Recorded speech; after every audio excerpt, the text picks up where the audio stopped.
बागेश्वर से ओरछा तक हिंदू सनातन एकता पद यात्रा आज ओरछा पहुंच गई।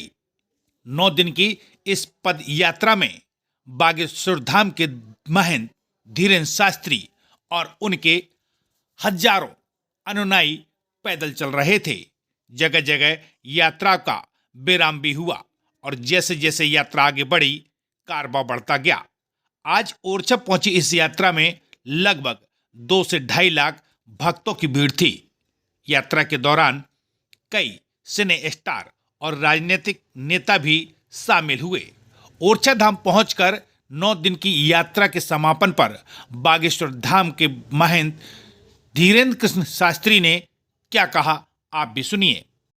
रामचंद्र भगवान की, बागेश्वर माता जी की, गौ माता की, गुरु जी की।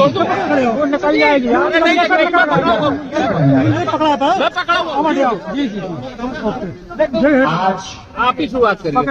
29 तारीख है और 9 दिवसीय पदयात्रा का जो संकल्प बागेश्वर धाम से ओरछा तक का हमने लिया था,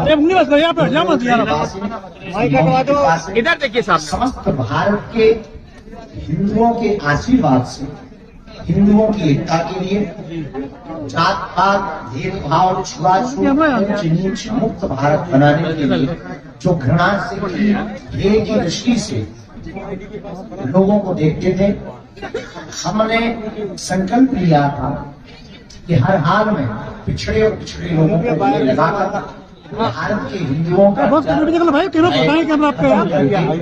एकता का परिचय देंगे, ताकि पूरा विश्व ये देख पाए कि हम हिंदू ही एक हैं। उस पदयात्रा के नीचे बहुत से अनुभव हुए।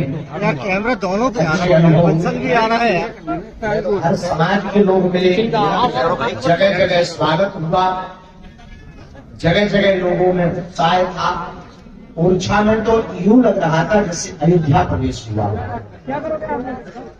ओरछा वालों का प्रेम, गांव गांव के लोगों का प्रेम, बूढ़ी माताओं का आशीष, हर वर्ग समाज के लोगों का उत्साह, नेता हो, अभिनेता हो, समाज सेवी हो, संगठन वाले लोग हो, साधु हो, पुजारी हो, अथवा गांव के सबसे निम्न वर्ग जिनको माना जाता है, वो सभी एक साथ चले। सामाजिक समरसता के भोज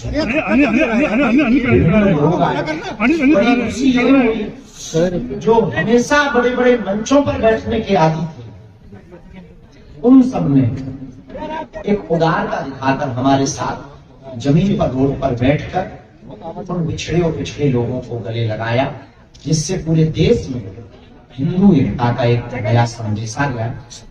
आज 29 तारीख को विराम पर सब संत पूज्य गुरुदेव विराजमान है। हमने संकल्प लिया, यहां से हम अपने जीवन की एक नई शुरुआत कर रहे हैं। कथा बलि थोड़ा कम करेंगे, दरबार और धाम की सेवा थोड़ा कम करेंगे। इस देश की सबसे बड़ी बीमारी जात पात भेदभाव छुआछूत के नाम पर जो राजनीतिक घोषणा की जाती, हिंदुओं को लड़वाया जाता, हिंदुओं को कमजोर किया जाता, हिंदू बहन बेटियों पर अत्याचार किया जाता, अस्मिता उनकी इज्जत को लूटा जाता, उसके लिए अब हम सड़कों पर उतरे रहेंगे। जब तक देश एक नहीं होगा, जब तक हिंदू एक नहीं होगा, जब तक भगवा ध्वज लहराएगा नहीं, जब तक हिंदू जागेगा नहीं पूर्ण रूप से, जब तक हिंदुओं के खून में कट्टर हिंदुत्व का उबाल नहीं होगा, तब तक हम इस देश के लिए आज से अपने आप को समर्पित कर रहे हैं।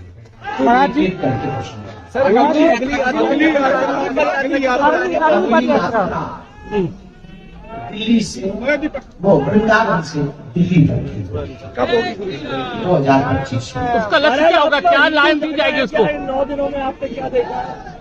9 दिनों में ये कह सकते हैं कि लोग हिंदू अपने महत्व को जानने लगा। थोड़ा डरपोक था, वो घर से बाहर निकला, थोड़ा भयभीत था, वो घर से बाहर निकला, थोड़ी उसने उदारता दिखाई, वो एक होने के लिए बात करने लगा।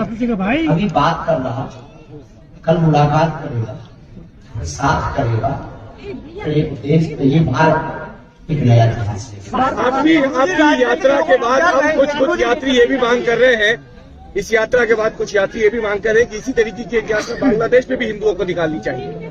हमको अगर वहाँ की सरकार परमिशन दे तो हम Bangladesh, Pakistan, Afghanistan, Arab, Iraq, Indonesia, Suriname, Fiji, Mauritius, Bhutan, Nepal, America, New Zealand, England सब में निकालने की संबल को लेकर सवाल है। क्षमता है गुरु के पास। संबल को लेकर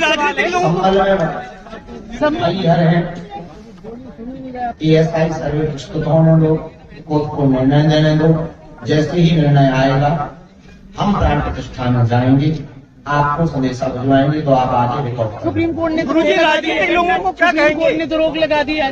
माहौल और परिस्थितियों के हिसाब से रोक लगाई जाती है, घटना ना हो गए, सुप्रीम कोर्ट का आदेश। महाराज राजनीतिक लोगों का कहना शांति नहीं है। महाराज